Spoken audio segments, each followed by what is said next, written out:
Assalamualaikum warahmatullahi wabarakatuh. Bismillahirrahmanirrahim. Alhamdulillahi rabbil alamin. Wassalatu wassalamu ala asyrafil anbiya'i wal mursalin wa ala alihi wa sahbihi ajma'in, amma ba'd. Saudara pendengar, pemirsa dimanapun Anda berada, selamat berjumpa kembali di udara melalui Kultum Ramadan. Kali ini dengan tema mendidik anak menjadi saleh. Anak yang saleh adalah investasi yang paling berharga bagi orang tua. Orang tua tidak hanya merasakan nikmat dalam hidupnya ketika memiliki anak yang saleh. Bahkan setelah orang tua tiada, anak yang saleh pun akan menjadi amal jariah bagi orang tua yang pahalanya selalu akan didapatkan walaupun orang tua sudah tiada di alam baka. Menjadikan anak-anak kita saleh merupakan tugas bagi orang tua. Sebagaimana Allah Subhanahu wa taala menyebutkan dalam kitab suci Al-Qur'anul Karim, "Qu anfusakum wa ahlikum nara." Jagalah diri kalian dan keluarga kalian dari siksa api neraka. Keluarga meliputi istri dan anak-anak. Para pemirsa yang dimuliakan oleh Allah Subhanahu wa ta'ala. Untuk menjadikan putra-putri kita menjadi putra-putri yang saleh dan salihah, ada beberapa trik, ada beberapa fase yang harus kita tempuh. Yang kita ambil dari pelajaran-pelajaran di dalam kitab suci Al-Quranul Karim maupun dari hadis Rasulullah Sallallahu Alaihi Wasallam. Yang pertama, agar dapat mencetak anak yang saleh, usaha lahiriah kita adalah berdoa untuk putra-putri kita. Kurang apanya para nabi. Nabi Ibrahim alaihissalam, beliau juga berdoa untuk putranya. Rabbi habli minas salihin. Ya Allah, berikanlah kepada kami putra-putri dari golongan orang-orang yang saleh. Nabi Zakaria alaihissalam, beliau berdoa kepada Allah, Rabbi habli min ladunka dzurriyyatan thayyibah innaka sami'ud du'a. Bahkan para hamba-hamba Allah, para kekasih Allah juga berdoa selalu untuk putra-putrinya. Rabbana hablana min azwajina wa dhurriyyatina qurrata a'yunin waj'alna lil muttaqina imama. Para nabi mendoakan putra-putrinya, mendoakan keturunannya. Maka tidak heran Nabi Ibrahim memiliki putra-putri yang saleh, memiliki zurriyah yang thayyibah. Nabi Ismail, Nabi Ishaq adalah putra-putra yang juga menjadi nabi. Rasulullah Sallallahu Alaihi Wasallam bersabda, "Thalathu da'awat mustajabat, la syakka fih, da'watul walid, wa da'watul musafir, wa da'watul mazlum." Ada 3 doa yang tidak diragukan lagi pasti mustajab, pasti dikabulkan oleh Allah, yaitu doa orang tua, doa seorang musafir, dan doa orang yang teraniaya. Maka doa orang tua ini punya nilai yang dahsyat untuk mempengaruhi, menjadikan, dan merupakan bentuk usaha orang tua dalam menjadikan putranya sebagai putra-putri yang saleh dan salihah. Kemudian trik yang kedua agar putra-putri kita menjadi saleh, kita sebagai orang tua juga harus menyolehkan diri kita sendiri. Harus memperbaiki diri kita sendiri. Kalau kita berharap putra-putri kita saleh, maka kita juga harus berusaha untuk menjadi orang yang saleh. Dicontohkan dalam Al-Quran. Wa ammal jidaru fakana li ghulamaini yatimaini fil Madinah wa kana tahtahu kanzul lahuma wa kana abuhuma salihah. Ayat ini mengisahkan salah satu pertanyaan Nabi Musa alaihissalam kepada Nabi Allah Khidir, yaitu manakala ketika Nabi Khidir membangun kembali tembok yang hampir roboh di sebuah desa, Nabi Musa mengusulkan kepada Nabi Khidir untuk meminta upah kepada penduduk desa tersebut atas kesediaannya membangun kembali tembok yang hampir roboh. Padahal sebelumnya kedua nabi tersebut saat memasuki desa tersebut, para penduduk menolak untuk memberikan makanan.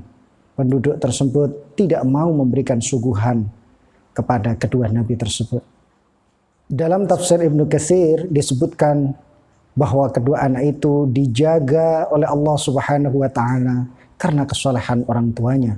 Sebagaimana yang disebutkan oleh Ibnu Abbas radhiyallahu taala anhuma, hufidha bi salahi abawayhima. Dua anak yatim ini dijaga oleh Allah karena kesalehan kedua orang tuanya. Anak yang bernama Asram dan Suraim ini dijaga oleh Allah karena kesalehan orang tua yang bernama Kasih.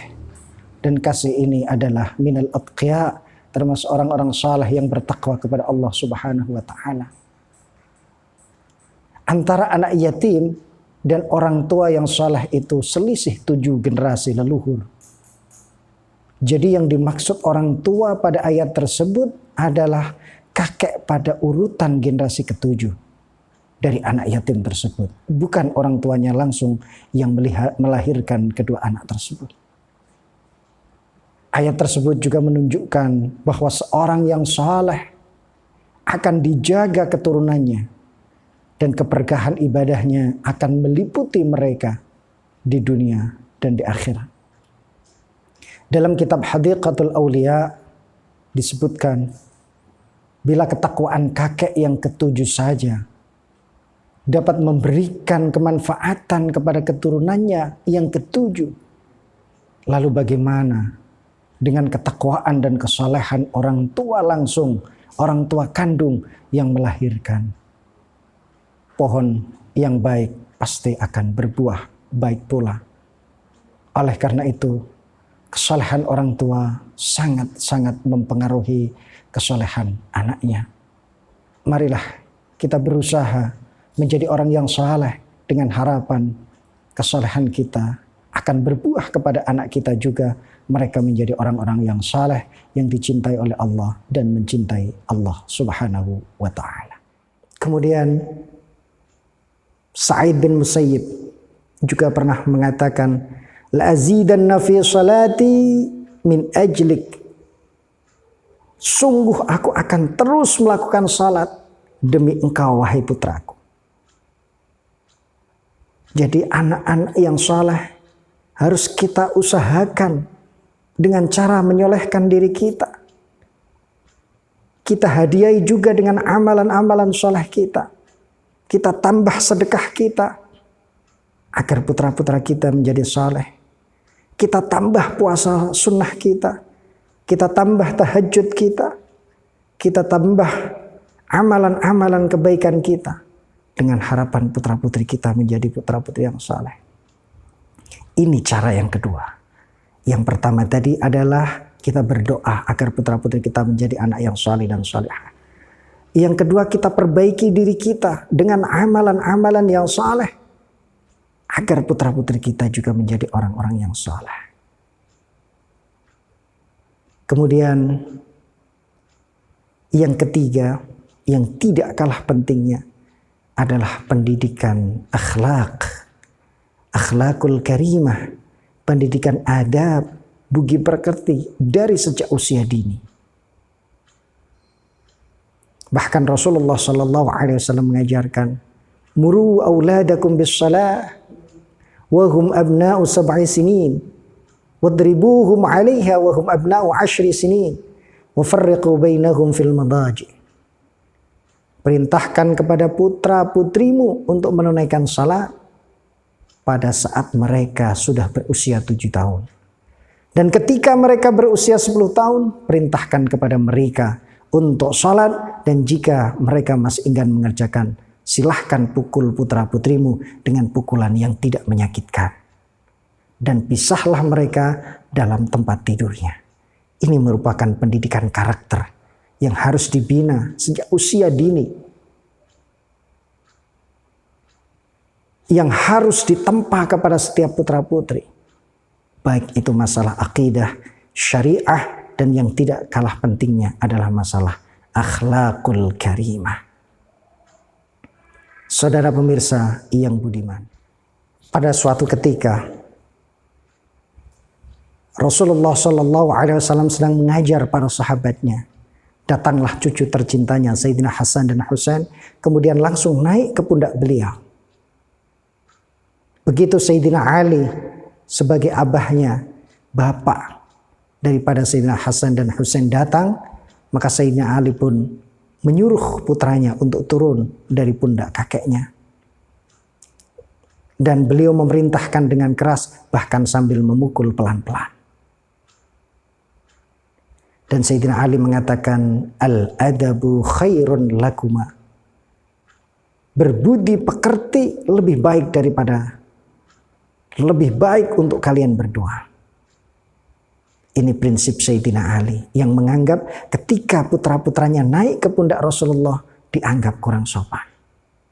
Akan tetapi apa yang dikatakan Rasulullah? Faqala an-nabiy sallallahu alaihi wasallam, ya Ali la tanhar al-Hasan wal Husain fa innahuma raihanataya wa rahatu qalbi wa sariratu kabidi. Faqala Ali sam'an wa ta'ah. Rasulullah mengatakan, wahai Ali, jangan engkau gertak Hasan dan Husain. Keduanya adalah pelipur lara, kesenangan hatiku. Maka Sayyidina Ali hanya bisa mengatakan sam'an wa ta'ah ya Rasulullah. Baik wahai Rasulullah. Tetapi tidak selang berapa lama, Jibril kemudian turun dan mengatakan, ya Muhammad, al-haqqu yaqul utruk aliyan yu'addibuhuma. Allah Subhanahu wa ta'ala, Jibril mengatakan kepada Rasulullah, wahai Muhammad, Allah berkata, biarkan Ali mengajari kedua putranya. Mengajari budi pekerti kepada kedua putranya. Dengan demikian bisa kita tarik kesimpulan, pendidikan akhlak, pendidikan adab, sopan santun, ini adalah yang utama dari sejak usia dini. Bahkan Rasulullah SAW juga pernah mendidik Umar bin Abi Salamah untuk melakukan hal-hal, untuk makan dengan cara-cara yang telah diajarkan oleh syariat Islam. Ya ghulam, samillah wa kul biyaminik wa kul mimma yali. Ini yang pernah dikatakan oleh Rasulullah dalam mengajari tata krama makan. Bahkan sampai hal-hal yang sekecil ini Rasulullah juga ajarkan. Wahai anak, ketika engkau makan maka ucapkan basmalah sebelumnya. Dan makan dengan tangan kananmu. Dan makan makanan yang ada di sampingmu. Subhanallah. Selain pendidikan akidah, syariah, dan akhlak, kita juga perkenalkan kepada anak-anak kita tentang larangan-larangan Allah, dosa-dosa besar, dan dosa-dosa yang lainnya yang harus selalu dijauhi oleh anak-anak kita. Dengan demikian, kalau kita sudah melakukan berbagai usaha dan trik, di antaranya 3 tersebut, insya Allah akan karuniakan kepada kita putra-putri yang saleh dan salehah. Karena apa? Karena putra-putri yang saleh dan salehah adalah investasi paling berharga bagi orang tua. Sayyidina Al-Hasan Al-Basri mengatakan, laisa syai'un aqar li'ainil mu'min min ayyara zawjatahu wa auladahu muti'ina lillahi azza wa jalla. Tidak ada sesuatu yang lebih menyenangkan bagi seorang mukmin selain melihat istrinya, anak-anaknya, putra-putrinya bersujud di hadapan Allah Subhanahu wa taala, menjadi orang yang taat kepada Allah Subhanahu wa taala. Mudah-mudahan kita selalu dikaruniai keluarga yang sakinah, mawaddah dan warahmah, putra-putri yang saleh dan salehah yang kelak dikumpulkan di jannah. Amin Allahumma amin. Kurang lebihnya mohon dimaafkan. Terima kasih atas segala perhatian. Wallahul muwaffiq ila aqwamit thariq. Wassalamualaikum warahmatullahi wabarakatuh.